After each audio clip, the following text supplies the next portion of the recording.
Good morning students. Class 4 ছাত্ৰ ছাত্ৰীসকলে অসমীয়া কিতাপখন উলিয়াই লোৱাচোন।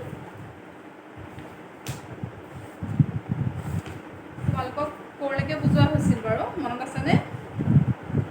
তোমালোকৰ লগত মই ইয়াৰ আগৰ ক্লাছটোত ভিডিঅ'টো সকলোৱে চাই আছিলেনে? ইয়াৰ আগৰ তেতিয়াহে লিংকটো পাবা। ইয়াৰ আগৰ ভিডিঅ'টো তোমালোকে আকৌ লগত চাই দিবা, তেতিয়াহে পাবা। কাৰণ এই পাঠটো 14 নম্বৰ পাঠটো তোমালোকক আধা পঢ়ুৱাই থোৱা হৈছিলে। পাঠটো অলপ দীঘল পাঠ আছিলে, সেইটো কাৰণে আধা পঢ়ুৱাই থোৱা হৈছিলে। আগৰ লিংকটো চাই ল'বা, তাৰপিছতে এই পিছৰখিনি চাই যাবা। এতিয়া আজি মই তোমালোকক 14 নম্বৰ পাঠটোৱে য'ৰ পৰা পঢ়াবলৈ আছিলে তাৰ পৰা মই তোমালোকক পঢ়াই যাম। পাঠটো কি আছিল বাৰু? পাঠ 14। পাঠটো আছিলে বিশুদ্ধ খোৱা পানী আৰু পৰিৱেশ, নহয় জানো?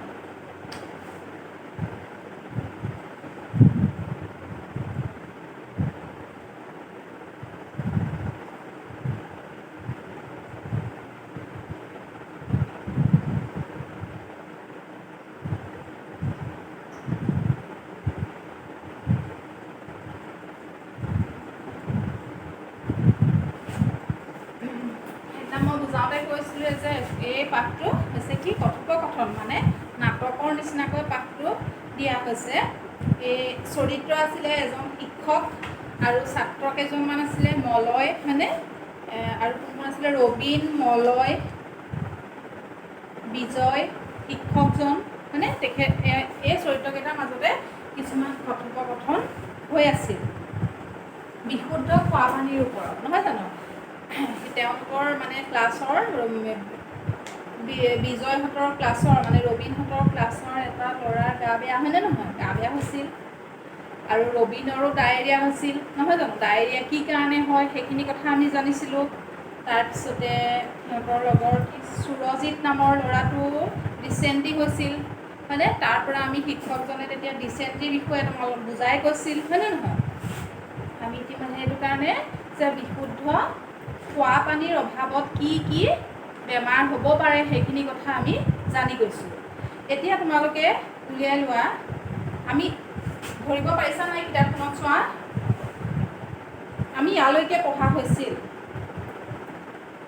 পাঠটোৰ এই আৰম্ভণিৰ পৰা এইটো পেজ, 2 নম্বৰ পেজ, 3 নম্বৰ পেজৰ এই লাষ্টলৈকে পঢ়া হৈছিল। শিক্ষকজনে কোৱা কথাখিনিলৈকে শেষ কৰা হৈছিল, নহয় জানো? শিক্ষকজনে কৈছিল লাষ্টত, মই তাৰ পৰা আকৌ আৰম্ভ কৰিছোঁ কি নিৰোগী হৈ থাকিবলৈ পানী আমি কেনেকৈ পাম? বিজয়ে ছাৰক প্ৰশ্ন কৰিছিল, নহয় জানো?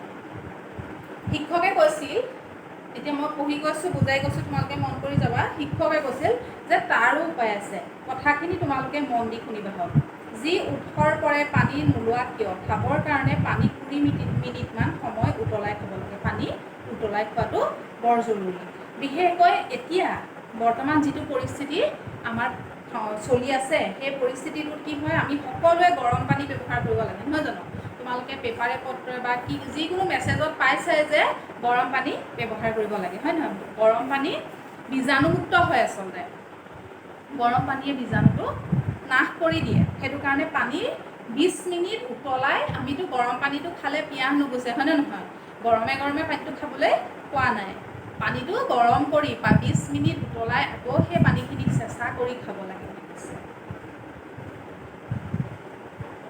পানী চেঁচা হ'লে ফিল্টাৰ কৰি সেই পানী খাব লাগে। আৰু সেই পানীখিনি যেতিয়া চেঁচা হয়, সেই পানীখিনি তোমালোকৰ প্ৰত্যেকৰে ঘৰত ফিল্টাৰ আছে চাগে বা একুৱাগাৰ্ড আছে, হয়নে নহয়? একুৱাগাৰ্ডৰ পানীটো মানে বীজাণুমুক্ত বুলিয়ে ধৰা হয় বাৰু। গৰম কৰি চেঁচা কৰি আকৌ ফিল্টাৰত ঢালি খাব লাগে। ৰবীন, এনেকৈ উতলাই চেঁচা কৰা পানী খালে মানুহ কেতিয়াও ডায়েৰিয়া বা ডিচেণ্ট্ৰিত ভুগিবলগীয়া নহয় চাগে ছাৰ। তেতিয়া শিক্ষকজনে যেতিয়া উতলাই চেঁচা কৰি পানী খাবলৈ কৈছে, তেতিয়া ৰবীনে কৈছে যে এনেকৈ উতলাই চেঁচা কৰি পানী খালে চাগে ডিচেণ্ট্ৰি বা ডায়েৰিয়া ৰোগৰ পৰা মানুহ মুক্ত হ'ব নেকি, এনেকৈ বুলি ছাৰক সুধিছে। শিক্ষক, অকল ডায়েৰিয়া বা ডিচেণ্ট্ৰিয়ে নহয়, পানীয়ে কঢ়িয়াই অনা আৰু বহুতো ৰোগৰ বীজাণু সংক্ৰমণ এনেকৈ ৰোধ কৰিব পাৰি। সেইটোৱে মই কৈছিলোঁ যে পানীটো উতলাই খালে বিভিন্ন বীজাণু নাশ কৰে উতলাই দিলে, হয়নে নহয়? পানীটো থকা বিভিন্ন ধৰণৰ ৰোগৰ বীজাণু নাশ হয়। পিছে নিৰোগী জীৱন কটাবলৈ বিশুদ্ধ খোৱা পানীৰ লগতে ঘৰে বাহিৰে স্বাস্থ্যকৰ পৰিৱেশৰো খুবেই প্ৰয়োজন। অকল পানীটো পৰিষ্কাৰ হ'লেই নহ'ব, নহয় জানো? আৰু কি হ'ব লাগিব? ঘৰখনৰ পৰিৱেশটো বাহিৰে ভিতৰে মানে আমাৰ চৌপাশ আমাৰ স্বাস্থ্যকৰ হ'ব লাগিব, মানে স্বাস্থ্যৰ কাৰণে উপযোগী পৰিৱেশ এটা গঢ়ি তুলিব লাগিব। সেইকাৰণে ঘৰৰ জাবৰ জোঁথৰবোৰ য'তে ত'তে বাটৰ দাঁতিত বা নৰ্দমাত পেলাব নালাগে। সেইটো কাৰণে কি হয়, ডাষ্টবিন ব্যৱহাৰ কৰিবলৈ কয় নাই, ঘৰৰ জাবৰ জোঁথৰবোৰ এটা নিৰ্দিষ্ট পাত্ৰত মানে থৈ দিব লাগে, হয়নে নহয়? যিটো নেকি আঁতৰত গৈ এটা গাঁত খান্দি পেলাই দিব পৰা সুবিধা হয়, হয় নহয়? বা বাটৰ দাঁতিত নৰ্দমাত পেলাব নালাগে।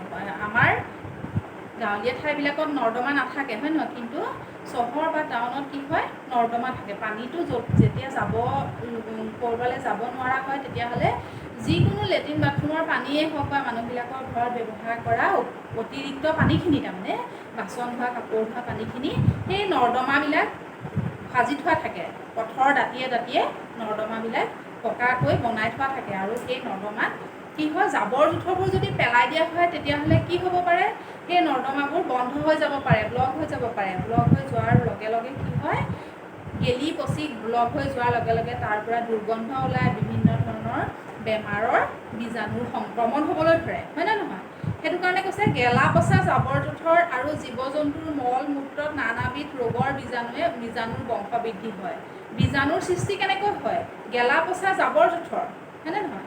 জীৱ জন্তুৰ মল মূত্ৰ ইত্যাদিত বীজাণুৰ বংশ বৃদ্ধি হয়। এইবিলাকে বীজাণুৰ সৃষ্টি কৰে। মানে তাৰ পৰা বীজাণুবোৰ বতাহত উৰি আহিলে মাখি মহে কঢ়িয়াই আনি আমাৰ খোৱা বস্তুত পেলালে আমাৰ শৰীৰত নানা ৰোগৰ বীজাণু সোমাব পাৰে। মাখি মহবোৰ য'ত ত'ত পৰি থাকে, লেতেৰা গেলা পচা বস্তুত মাখি মহ পৰি থাকে, হয়নে নহয়? সেই মাখি মহে যদি বীজাণু কঢ়িয়াই আনি আমাৰ খোৱা বস্তুত পেলাইহি, আমাৰ কেতিয়াবা ঘৰৰ ভিতৰতো মাখি ওলাই নাই, মহ ওলাই নাই, সেই মাখি মহবিলাকে সেই লেতেৰা ঠাইৰ পৰা আহি যদি আমি খোৱা খাদ্যবস্তুত বীজাণুৰ সংক্ৰমণ ঘটায় বা পেলাই দিয়েহি, তেতিয়াহ'লে সেই বিভিন্ন ধৰণৰ ৰোগৰ বীজাণু আমাৰ খাদ্যবস্তুত লাগি আমাৰ শৰীৰত আক্ৰমণ কৰিব পাৰে। মলয় ছাৰ, পেলনীয়া বস্তুবোৰ আমি ৰাস্তাৰ দাঁতিত নগৰপালিকাই কঢ়িওৱা ডাষ্টবিনৰ ভিতৰত পেলাওঁ। মলয় নামৰ ছাত্ৰজনে কৈছে যে পেলনীয়া বস্তুবোৰ, মলয়হঁতৰ ঘৰৰ পেলনীয়া বস্তুবোৰ কি কৰে, ৰাস্তাৰ দাঁতি নগৰপালিকাই ডাষ্টবিন, মানে কি হয়, চহৰ বা টাউন অঞ্চলবিলাকত ডাষ্টবিন ব্যৱহাৰ কৰে। ৰাস্তাৰ দাঁতিত ডাঙৰ ডাঙৰ ডাষ্টবিন থৈ দিয়ে। আমি ঘৰতো এটা সৰু ডাষ্টবিনত আমি বস্তুবোৰ, আমাৰ অলাগতিয়াল বস্তুবিলাক জমা কৰি থ'ব লাগে, আৰু সেইখিনি নি সেই নগৰপালিকাই যিটো ডাঙৰ ডাষ্টবিন ৰাস্তাৰ দাঁতিত থৈ দিয়ে, সেই ডাষ্টবিনটোত দি পেলাই দিয়ে বুলি কৈছে মলয়হঁতৰ ঘৰৰ জাবৰ জোঁথৰ। কিন্তু বহুতে জাবৰ জোঁথৰবোৰ ডাষ্টবিনৰ ভিতৰত নেপেলাই তাৰ ওচৰতে যেনেকৈ তেনেকৈ পেলাই থৈ আহে। ডাষ্টবিনটোৰ ভিতৰত পেলালেহে সেই ডাষ্টবিন কঢ়িওৱা মানুহে বা গাড়ীয়ে নি পেলাই বেলেগ ঠাইত পেলাব পাৰিব।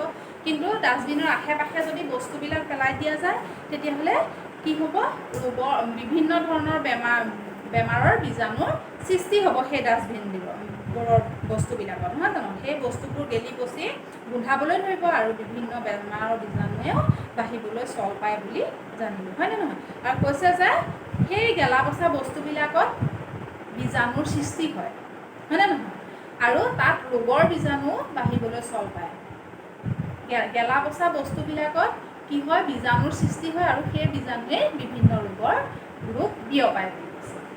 শিক্ষক, সেইকাৰণে সকলোৱে সাৱধানে ডাষ্টবিনৰ ভিতৰতহে পেলনীয়া বস্তু পেলাব লাগে। মই কৈছোঁৱে যে তুমি ঘৰতো এটা সৰু ডাষ্টবিনৰ ব্যৱস্থা কৰি ল'ব লাগে। প্ৰত্যেকে সৰু ডাষ্টবিনটোত তুমি ঘৰৰ যাৱতীয় বস্তুখিনি, অনাৱশ্যকীয় মানে যিবিলাক পেলনীয়া, ধৰা ফল মূলৰ বাকলি, আলু চব্জিৰ বাকলি, হয়নে নহয়, বিভিন্ন ধৰণৰ অলাগতিয়াল বস্তুবিলাক ঘৰৰ সৰু ডাষ্টবিনটোত পেলাই দিব লাগে।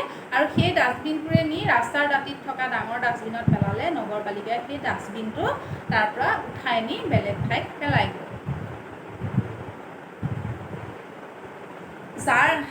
সেইকাৰণে সকলোৱে সাৱধানে ডাষ্টবিনৰ ভিতৰতে পেলনীয়া বস্তু পেলাব লাগে। যাৰ ঘৰত সুবিধা আছে তেওঁলোকে ঘৰৰ পেলনীয়া বস্তুবোৰ পানীৰ উৎসৰ পৰা আঁতৰত গাঁত খান্দি পুতি পেলাব লাগে। পানী য'ৰ পৰা পানীটো আমি ব্যৱহাৰ কৰোঁ তাৰ ওচৰত কেতিয়াও ডাষ্টবিনৰ অলাগতিয়াল বস্তু পেলাব নালাগে। আমাৰ অঞ্চলবিলাকত বিশেষকৈ ডাষ্টবিনৰ ব্যৱহাৰ নহয়, হয় নহয় যদিও আমি পেলনীয়া বস্তুবোৰ কি কৰিব লাগে, গাঁত খান্দি পুতি থ'ব লাগে। সেইবোৰ তাতে পচি পিছত ভাল সাৰ হয়। যেতিয়া পুতি থোৱা যায় অলাগতিয়াল মই কৈছোঁ অলাগতিয়াল কোনবোৰ, শাক পাচলিৰ বাকলি, ফল মূলৰ বাকলি, নহয় জানো, বা পেলনীয়া ভাত দালি, এইবিলাক আমি যেতিয়া পুতি থওঁ তেতিয়া অলপ দিনৰ পিছত ভাল সাৰ হৈ পৰে।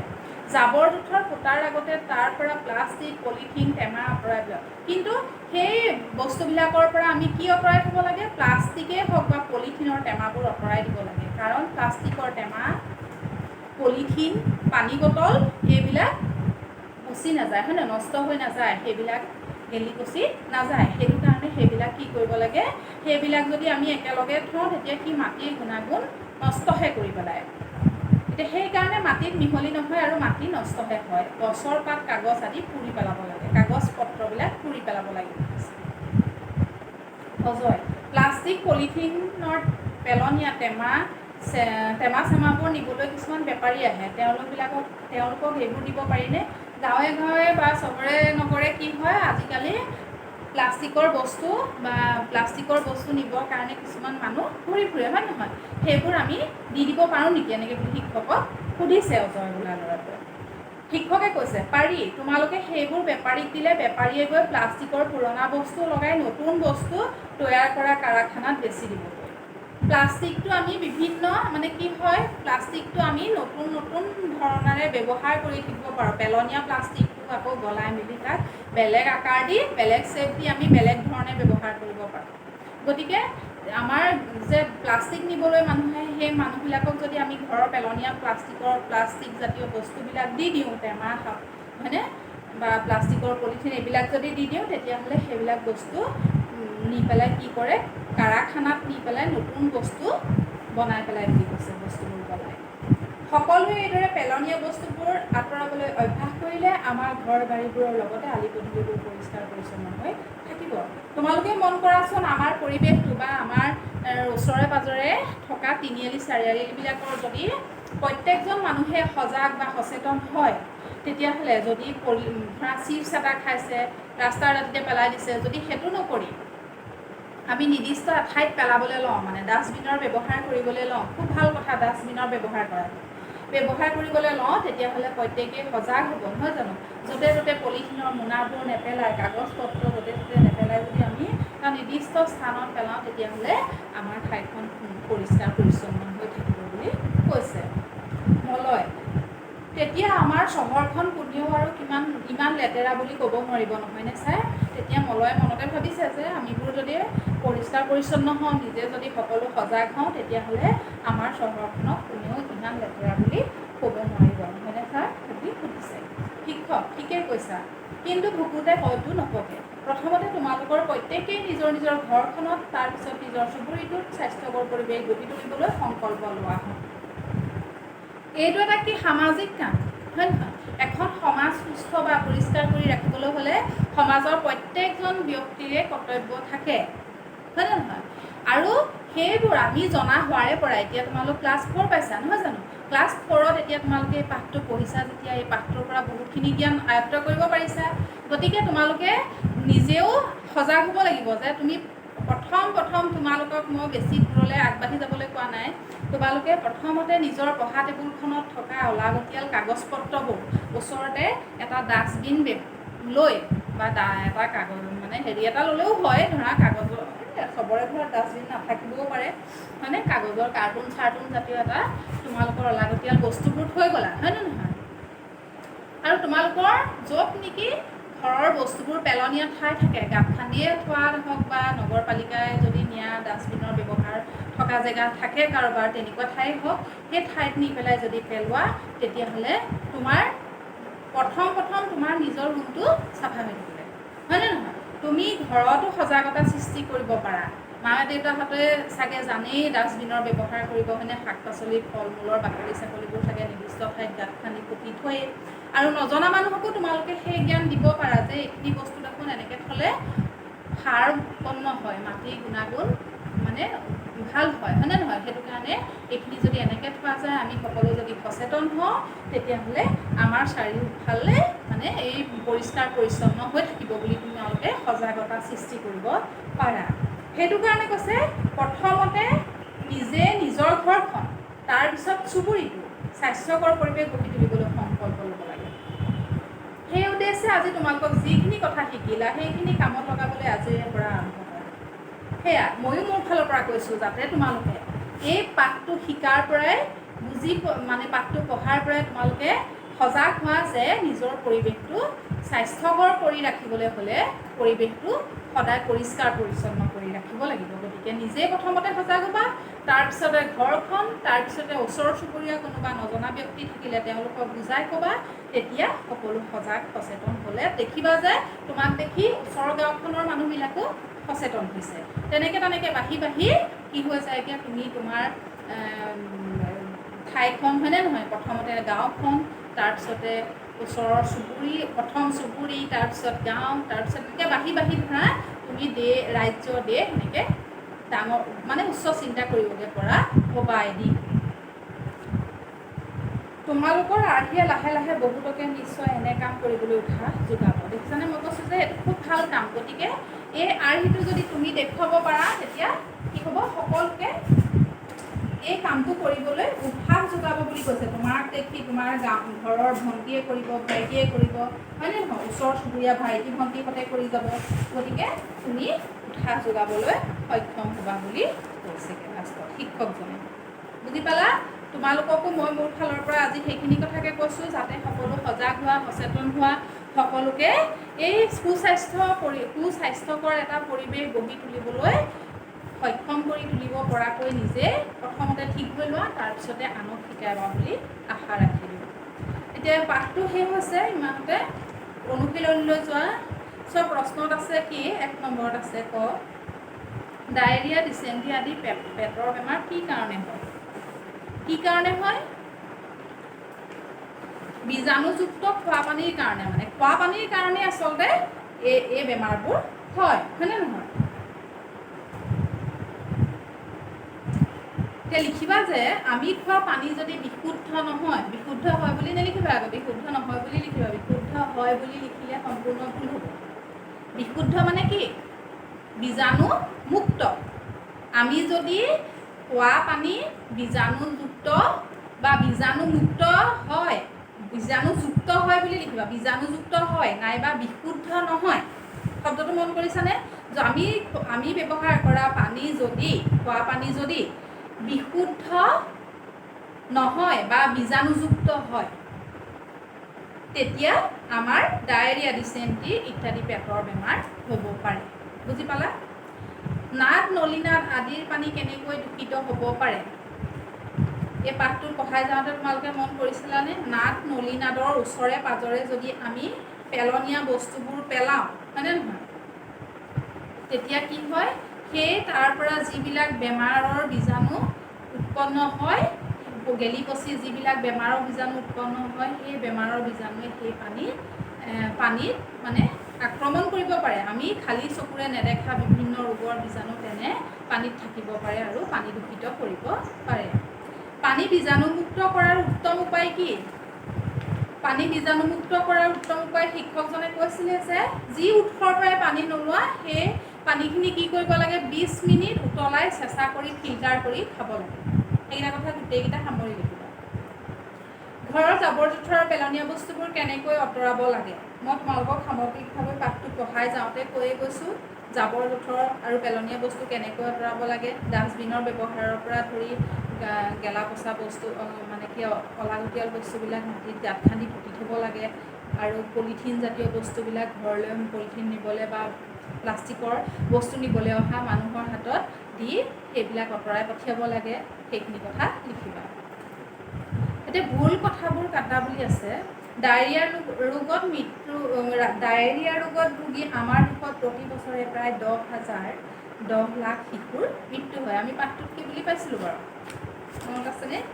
ডায়েৰিয়াত মৃত্যু হোৱাৰ শিশুৰ সংখ্যা কিমান বুলি কৈছে? প্ৰায়ে 10,000 বুলি কৈছিলে নহয় জানো? 10 লাখ, হাজাৰ নহয়, হাজাৰটোত কাটি দিবা, 10 লাখটো ৰাখিবা।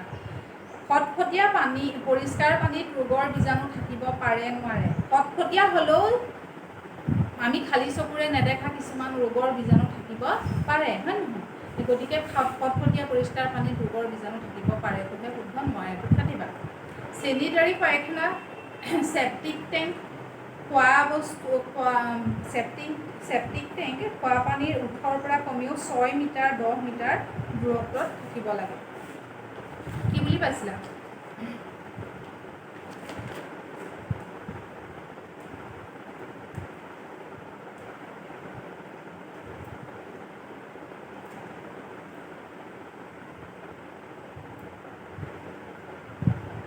দহ মিটাৰ দূৰত্বত নহয় জানো? 10 মিটাৰটো ৰাখিবা, 6 মিটাৰটো কাটি দিবা। 10 মিনিট 20 মিনিট সময় উতলালে, ঘৰটো থাকি গৈছে। প্লাষ্টিক টেমা, পলিথিনৰ টেমা আদি মাটিত পুতি থ'লে পিছত সেইবোৰ মাটিত মিহলি হৈ যায় নাযায়?